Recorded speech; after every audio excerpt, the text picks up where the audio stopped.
A little girl holds her doll and quietly walks into a church, asking a priest to cleanse it. Not because it's dirty, but because it feels cursed. This isn't a horror movie. It's a real moment. And the doll? It's called Labubu.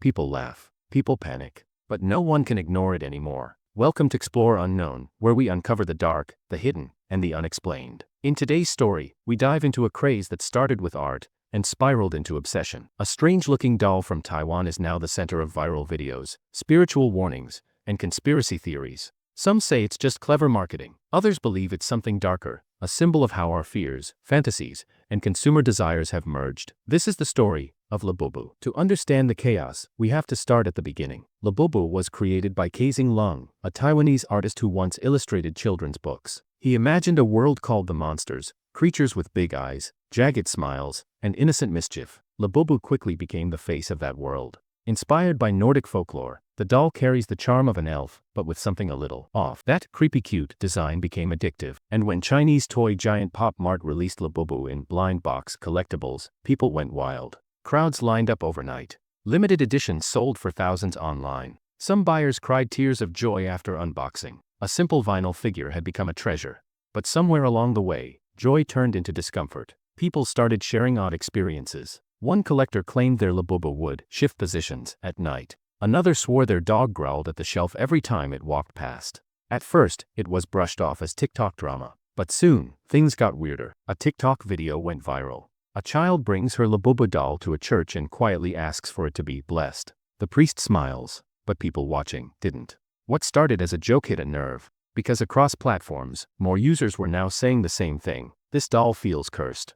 Sleep paralysis, nightmares, the feeling of being watched, all linked to Labubu. A few even claimed to see shadows moving after placing the doll in their bedroom.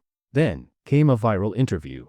A real priest warned against bringing Labubu into homes. He claimed the doll celebrated spirits not of this world and told parents to keep it away from their children. His words were translated, clipped, and reposted across Asia, spreading like wildfire. And just like that, Labubu's reputation changed. From collectible toy to potential spiritual threat. And then came the theories. One claimed Labubu was linked to Pazuzu, a demon from ancient Mesopotamian legend, known for controlling winds, illness, and fear. Another said Labubu was a vessel designed to house energy, intentionally or not. But here's the truth. There's no real connection to Pazuzu. No ancient curse, no black magic, no evidence. Even the artist himself, Kazing Lung, dismissed the rumors as wild fantasy. But that didn't stop the internet, because when something looks strange, spreads fast, and makes people emotional, logic doesn't matter, narrative does. And Labubu had become more than a toy. It had become a mirror, reflecting our fears, superstitions, and viral imagination. So what's really happening here? Why does a doll spark mass hysteria, obsession, and even spiritual fear? The answer might lie in us, not the toy. We live in a world of constant noise, overstimulation, loneliness. When something unique appears, we cling to it.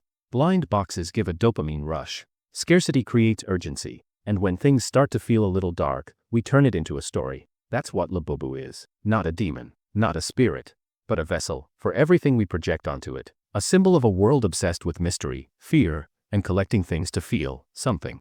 So, should you be afraid of Labubu? Probably not. But maybe that's not the point. Because in chasing dolls, demons, or designer trends, what are we really looking for? Meaning, magic, or something to believe in when the world feels hollow. Maybe Labubu isn't scary because of how it looks. Maybe it's scary because of how we react. This was Explore Unknown, where we go beyond what's seen and dive into what's hidden. Subscribe for more stories that question everything. Until next time, keep your eyes open and your shelf maybe a little emptier.